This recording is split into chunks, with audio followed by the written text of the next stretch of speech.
साथियों, मन में ये ठानना है, ये कोई पहला या आखिरी चुनाव नहीं था। इन महापुरुषों के संघर्ष के बाद ये देश आजाद हुआ और आजाद देश के आजाद होने के बाद संविधान लागू हुआ और संविधान में प्रावधान दे रखा है कि हर 5 साल में चुनाव होंगे और इस लोकतंत्र की चाबी है जिसको हम वोट कहते हैं, और ये चाबी लगाने का समय हर 5 साल में आता है। अभी थोड़ा चूक हो गया हो, लेकिन आने वाले समय में ऐसी चाबी लगाना कि हमारे 84 की तरह रगड़ा निकल जाए। यहां पर भी ये विचारों की लड़ाई है, मुद्दों की लड़ाई है, और विचारों और मुद्दों की लड़ाई का कोई अंत नहीं होता है। वो निरंतर चलती रहती है और आगे चलेगी। मेरे दोनों साथी, पिछली बार हम 2 साथी गए थे। एक मेरे सीनियर थे, राम प्रसाद जी, उम्र में थे,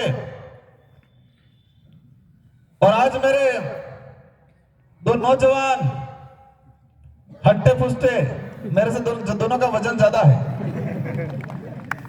तो अच्छे घोड़े मिले हैं और मैं कोशिश करूंगा इस बार दौड़ाऊंगा जोरदार उनको।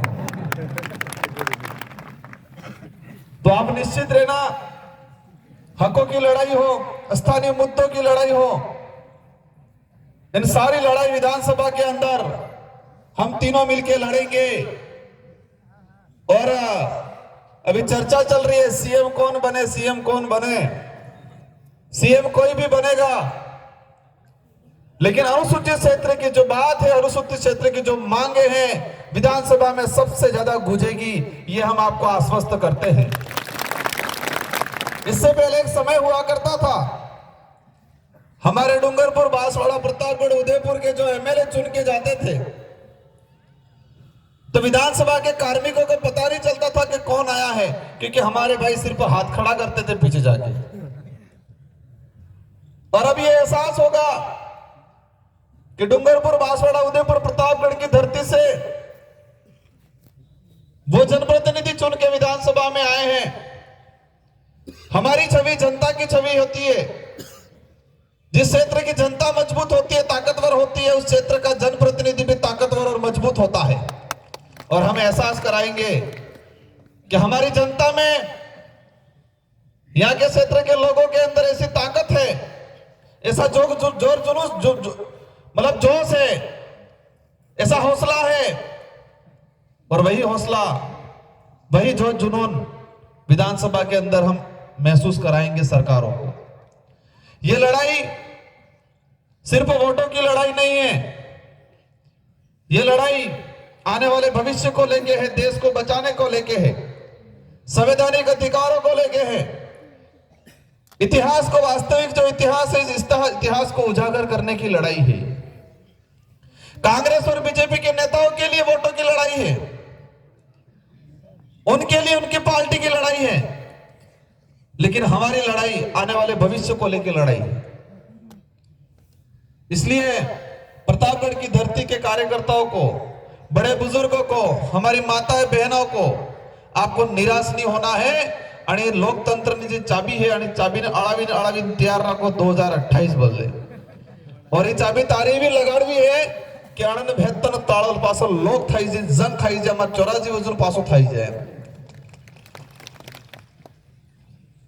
आप सबने रात दिन मेहनत किया। आपने देखा होगा उधर के जो पार्टियां हैं, उधर के कार्यकर्ताओं ने उनके खुद के स्वार्थ के लिए या पैसों के लिए काम किया होगा, और हमारे यहाँ के कार्यकर्ताओं ने खुद के जेब से पैसा लगाया होगा। यह सबसे बड़ी उपलब्धि है, क्योंकि वो कार्यकर्ता खुद के लिए, आने वाली पीढ़ी के लिए लड़ा।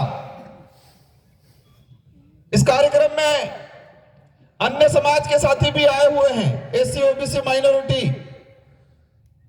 जनरल। आप सबसे भी मैं अनुरोध करना चाहूंगा कि हमारी विचारधारा जो है, यह विचारधारा मानवता में विश्वास करती है, और हम दावे के साथ कहते हैं कि हमारे 84 आसपुर दरियावत में सब साथियों ने साथ दिया। यहां पर बेवजह आपको भ्रमित किया जाता है कि यहां पर ऐसा है वैसा है, ऐसा कुछ नहीं है। हर व्यक्ति को अपने परिवार की, अपने समाज की लड़ाई लड़ने का अधिकार है और लड़ना चाहिए, और वही ये विचारधारा सिखाती है। इसलिए आप सबको साथ देना है। ये जो कारवां बढ़ा है, 62,000 जो वोट आए हैं, ये वोट आने वाले समय में डबल होने चाहिए, और मुझे पूरा भरोसा है आप पे कि अवश्य आने वाले समय में ये संख्या दुगुनी होगी। आप सबको एकजुट रहना है, मजबूत रहना है, मायूस नहीं होना है। और हम दावे के साथ कहते हैं कि हम 3 साथी हैं हमारी विधानसभा के साथ साथ आपके क्षेत्र की बात को भी हम विधानसभा में रखेंगे और कोशिश करेंगे उस क्षेत्र की मांगे को करवाने का। आज देश के अंदर जो हालात है, हालात ये हैं, बेरोजगारी खत्म हो रही है, मतलब बेरोजगारी बढ़ रही है, नौकरियां खत्म हो रही है, स्थिति बना रखी है, बहुत भयंकर स्थिति बना रखी है इन लोगों ने। हमें ये लड़ाई लड़ती रहनी है, हमारे अधिकारों की लड़ाई लड़नी है, शिक्षा की लड़ाई लड़नी है, बेरोजगारी की लड़ाई लड़नी है, और हम लोग विधानसभा में जाके लड़ेंगे और आपको यहाँ सड़कों पे लड़ाई लड़नी है। आपकी ताकत हमें मिलेगी।